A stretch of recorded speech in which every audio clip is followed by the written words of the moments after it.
Bem-vindos à Mindália Televisão, o meu nome é Vera Cristina. Como convidada de hoje temos Zélia Sakai, uma escritora que escreve sobre chá e não só, agricultura familiar e também o cultivo biológico. Antes de mais, Zélia, obrigada por ter aceito o nosso convite e o convite de Mindália para partilhar os seus conhecimentos e as suas mensagens com o mundo. Obrigada, Vera, pelo seu convite e também à televisão. Muito obrigada. Mindália.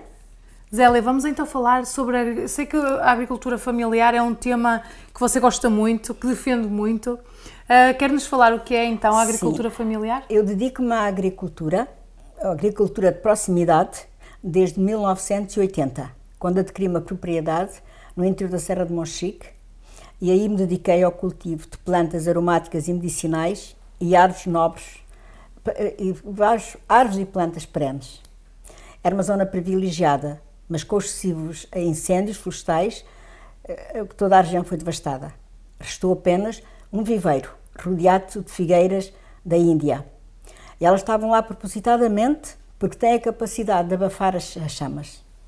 Ficaram todas retorcidas, mas conseguiram sobreviver. E salvaram-me essa reserva de plantas. E é com essa reserva de plantas, é uma variedade que eu tinha 3.000 espécies diferentes, agora restam-me 75. E é com essas que eu estou a trabalhar na agricultura familiar. A agricultura familiar foi uma ideia da Unesco e da FAO e dedicaram o ano 2014 à agricultura familiar. Alguns países aderiram, Portugal mais ou menos, mas gosto muito do título, porque uma das minhas preocupações quando comecei a me dedicar à agricultura era ter a casa próximo do cultivo, porque essa proximidade facilita a observação atenta às minhas plantas, compreender as suas particularidades ao longo do seu desenvolvimento e também os processos de colheita, ou seja, colher quando é necessário. Posso fazer uma demonstração aqui com este vaso? Sim, Zélia, então. Por exemplo, isto são as plantas que foram tiradas da terra para este vaso ontem. Como vê, esta folha já deveria ser colhida. Quando a folha começa a declinar, se não for colhida, amarelece, apodrece e é uma fonte de contaminação. Então, colhe-se esta folha e facilita-se o desenvolvimento da planta. Por exemplo, esta seria outra que nós poderíamos... Esta ainda temos que esta já pode. Quando elas fazem uma curvatura em direção à terra... Quando ela começa a olhar para o chão. Devemos colher. E isto funciona para todas as plantas? Sim, quase todas as plantas. Não há regras sem exceção, não é verdade? As flores têm outra técnica. Então, esta é, para as pessoas falarem com curiosidade, não é? É o agrião de terra. É uma espécie rara. Nasce espontaneamente entre o linho. Como há poucos cultivos de linho, quase já ninguém conhece o agrião de terra. Também lhe chamam mastruço. Mastruço porque é uma planta benéfica para o período menstrual. Alivia as dores e evita doenças associadas. E como é que nós podemos utilizar? De que forma? Temos aqui no biochá que eu preparei. Como vês, está verde. Está tão verde como esta que está aqui. Esta é uma das minhas técnicas, esta é uma das regras do biochá. Muito bem. Sim, mas depois vamos falar então. Então, esta folha, ao colher, o cal fica aliviado. Esta foi no transporte, ela partiu-se, também é melhor colher. Favorece a verticalidade do cal e vai favorecer também a floração. Ou seja, o seu método de colheita respeita as plantas, é isso? O meu método de colheita é para promover o desenvolvimento da planta.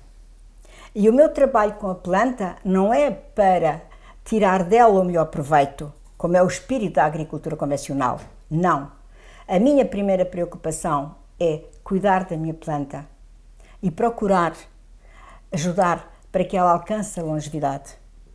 Quanto mais longevidade tiver a planta, mais frutos oferece. E quanto mais anos vive uma planta, mais benefício traz ao ambiente e à economia doméstica. A minha preocupação é desde o tratamento, desde a colheita, sempre a longevidade da planta. A Zélia falou uma parte muito importante, o tratamento. Eu sei que estas pedras que temos aqui nesta planta não é casualidade. Não. Isso faz parte do tratamento. Faz parte. Esta planta foi ontem desenraizada da terra para trazer e tenho muito gosto em vos oferecer esta planta e daqui pode gerar muitos e muitos agrião de terra, porque ela é muito pródiga. Então, no fundo do vaso tem xisto e basalto, num estado avançado de erosão, que vai disponibilizando os minerais que a planta tanto necessita. Estas pedras servem para suster a terra, para a terra com a rega não sair, e também agora no transporte, mas também ajudam a verticalidade do caule, porque não é uma planta que se reproduz pela semente. Se fosse por esporos, as pedras tinham que estar mais afastadas. Mas esta pedra, ao regar a planta, rega a pedra concentra a umidade e através dessa umidade vai fornecendo minerais à planta. E a planta gosta de receber a água enriquecida com os minerais. E não é só a pedra, quando falamos em tratamento, que outros cuidados Sim, temos outros cuidados com as também. plantas? Por exemplo, agora, quer dizer, a folha, também, esta folha está caída sobre a pedra. Se não, esta está na terra, mas é de propósito, que eu deixei ficar, porque ela podia estar aqui. Mas está a ver, como está na terra, já está suja, está contaminada. Não podemos usar. Não se deve usar. Outros cuidados que tenho, as plantas tratam-se com as plantas, é quase como a homeopatia. Faço uma emulsão com arruda ou com gerânio e pulverizo toda a planta. E também a rego, para evitar pragas e doenças.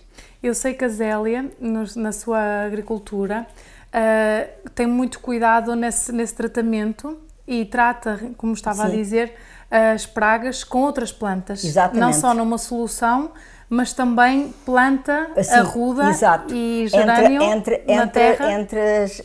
Entre as hortícolas. Por exemplo, como é que a Zélia faz? Por exemplo, plantamos couves? Sim, eu não planto em fileira. Ok. Eu tento fazer um pouco o que a natureza nos apresenta. Planto umas quantas, por exemplo, 5 couves, com um distanciamento em que entre as couves há uma arruda, há um gerânio, há um alecrim, há um príncipe. Tudo plantas que afastam pragas, mas também evitam doenças. E porquê que evitam doenças? Se elas são plantas medicinais para tratar do nosso corpo, da nossa saúde, elas também podem ajudar as suas plantas companheiras. Olha, tenho uma história bonita para lhe contar. Tenho um ginkgo que veio do Japão para Monchique. De Monchique veio para Lisboa. Já teve em 2 escolas. Depois houve obra nas escolas, perdemos a horta, tive que retirar a planta. Foi para o Ribatejo. Bem, e com estas voltas, ela é uma planta muito resistente, mas tem sofrido. Então, e anda sempre acompanhada de uma arruda. Mas a arruda é tão forte, é tão resiliente, e que foi abraçando a ginkgo. E a ginkgo, em vez de subir para cima, os ramos, para a arruda lhe tocar. Os ramos estão mais abertos e a de cima não está tão forte. Dão-se tão bem aquelas plantas, porque dão-se tão bem. É como as pessoas quando gostam não se abraçam, não é? Então estas plantas dão-se tão bem que a ginkgo, em vez de subir para cima, ela cresce para os lados, para sentir a companhia da arruda. Zélia, muito obrigada. Não, eu que agradeço. Então, nesse tratamento que a Zélia falava, na forma de colheita, devemos ter mais alguns cuidados, e eu sei que a Zélia tem. Sim. Até na limpeza depois da colheita, ou de colhermos a planta. Da colheita, se me permite, sim, temos de ter um grande cuidado. E porquê? Hoje sabe cientificamente, os antigos também já sabiam, mas os sábios que se dedicavam ao estudo das plantas já sabiam, mas já está confirmado cientificamente. Quando se colhe uma folha, a planta fica zangada, porque ela não gosta, ela não está para ser comida, ela está para reproduzir outros seres. Mas quando a folha começa a cair, sim, porque essa folha já está a sacrificar o coração da planta. Mas se colhermos a folha, quando a folha está a alimentar a planta, ela intoxica-se um pouco. E mais, pela raiz, ela comunica às outras plantas, a dizer, anda aí um predador, tem cuidado. Mas a mensagem é um pouco lenta. Então os animais de grande porte, alguns animais, nem todos, não é? O elefante, por exemplo, sabe, e come aqui uma folha, e vai a colher ali. E tem tempo de ir a outra árvore colher outra folha, antes da mensagem chegar pela raiz. Mas se ele não está treinado, se é um elefante jovem, não foi bem treinado, e come 2 ou 3 folhas, já pode ficar doente. Um elefante sofre de toxicidade De uma planta. de uma planta. E isto veio-se saber porque há mais estudos sobre os elefantes do que sobre os seres humanos.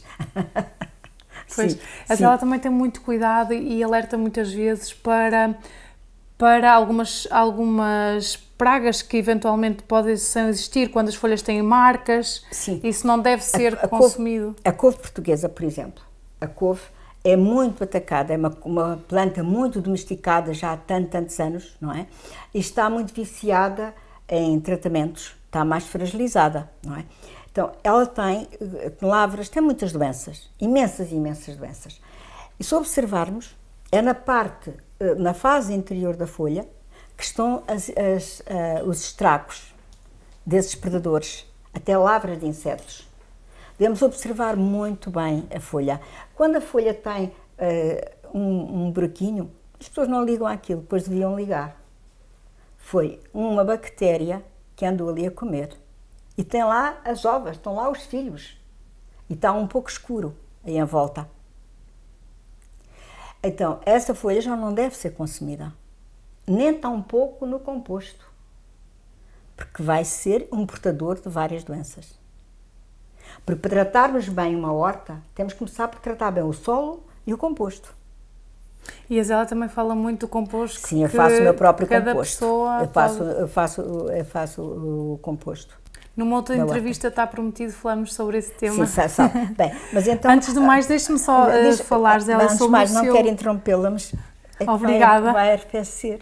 Obrigada, Zélia. Zélia, aqui temos um chá, Sim. Um biochá, um método criado por si. Exato. Quer-nos falar um bocadinho sobre a forma de fazer este chá? Primeiro, fiz uma decocção de gengibre, com rizoma de gengibre. Ferveu 3 minutos. Depois de... Este chá, permita-me dizer, é com plantas naturais e frescas. Sim, exatamente. É muito energético. Então, fiz o gengibre, ferveu 3 minutos. Depois pus aqui estas plantas, se quiser mostrar. Sim, estamos a ver. Então tem pétalas de rosa, tem calêndula e tem o agrião de terra. E então as propriedades deste chá, com estas plantas, o que é que estas plantas nos trazem? É muito revigorante, é indicado para um fim de manhã, para evitar aquele quebranto que acontece, não é? Olha que os espanhóis tanto sabem apreciar como a cesta longa, que os portugueses já se esqueceram, não é? E é próprio até às 17 da tarde, porque é muito energético e afasta o sono. Muito bem, Zélia. Muito obrigada. Então, espero que goste. Muito obrigada por ter partilhado a sua informação Obrigada. Connosco. A vocês que viram e que nos acompanharam neste vídeo, não se esqueçam de subscrever o nosso canal e até já.